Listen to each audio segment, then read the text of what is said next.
Philippe Labbé, donc sociologue. J'ai réussi à prendre le temps hier de voir les vidéos qui ont été projetées, donc j'avais toutes les vidéos déjà dans la tête.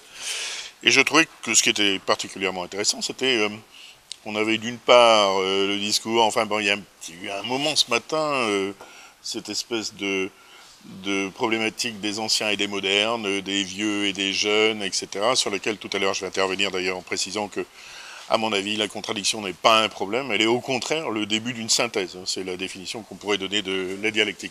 Donc moi j'ai trouvé bien, je trouve que les jeunes se sont exprimés.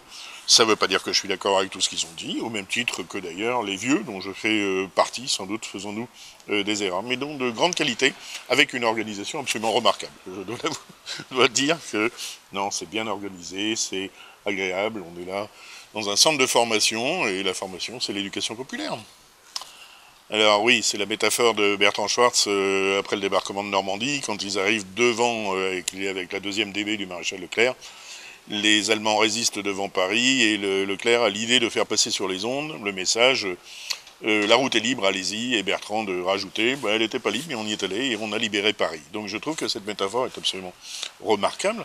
Pourquoi? Parce que manifestement la route est encombrée. Alors comment on peut constater qu'elle est encombrée? Parce que d'une part ça n'avance pas et d'autre part il faut reconnaître que ça n'avance pas depuis un bout de temps. Donc si ça n'avance pas depuis un bout de temps, c'est qu'il y a un certain nombre de raisons, des raisons certains objectifs. Pour moi, je me poserai l'hypothèse que si ça n'avance pas, c'est que sans doute certains ont intérêt à ce que ça n'avance pas ou que ça n'avance pas trop vite, du moins. Je pense qu'il y a un regard sur la jeunesse qui est un regard très ambivalent, un regard qui est envieux, où on voit les vieux vouloir être jeunes, et puis un regard qui est un petit peu inquiet, parce que finalement les vieux c'est ceux qui vont remplacer, les jeunes c'est ceux qui vont remplacer les vieux.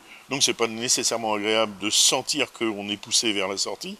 Donc ceux qui sont aux manettes n'ont pas nécessairement intérêt à ce que les choses aillent aussi vite que ceux qui voudraient rentrer dans le jeu social et qui ne sont aujourd'hui que à côté du jeu social dans une phase de bizutage social qui dure malheureusement très très longtemps.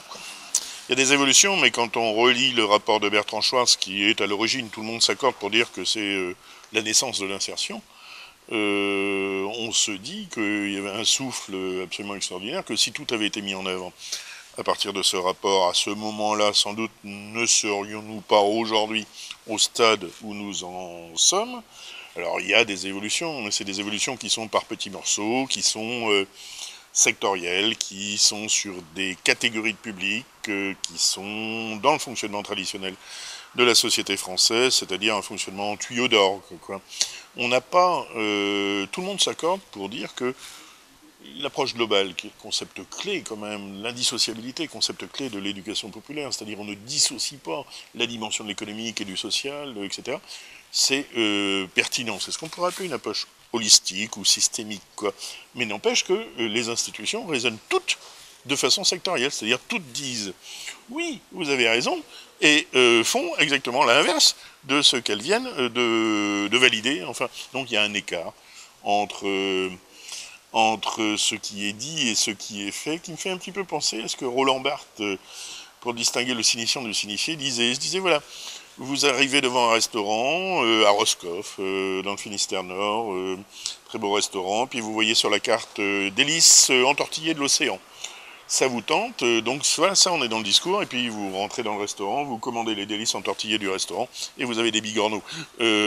Donc il y a un écart massif entre le signifiant et le signifié, il y a un écart massif entre les discours et les pratiques, même si je pense qu'un certain nombre de mesures qui ont été mises en place, je pense que dans les mesures de la politique de l'emploi par exemple, pas spécifiquement pour les jeunes, mais la réduction du temps de travail était quelque chose d'important. Mais il faut savoir que Martine Aubry est quand même la fille de Jacques Delors, et que Jacques Delors était un ami de Bertrand Schwartz, et réciproquement. Donc on voit l'inspiration de Bertrand Schwartz qui, dans son rapport,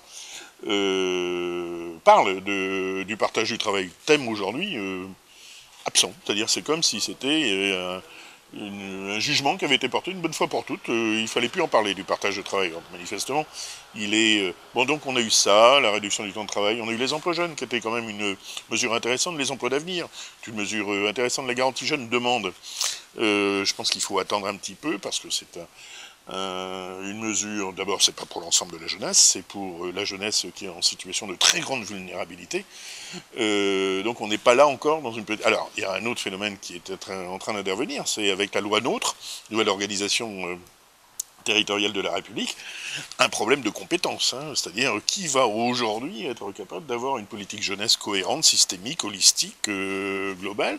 Est-ce que c'est l'État qui va avoir son SPE avec Pôle emploi? Est-ce que c'est la région qui, au titre de la délégation de compétences sur l'emploi, va avoir son propre SPE avec les missions locales, les plis, les maisons de l'emploi, etc., etc.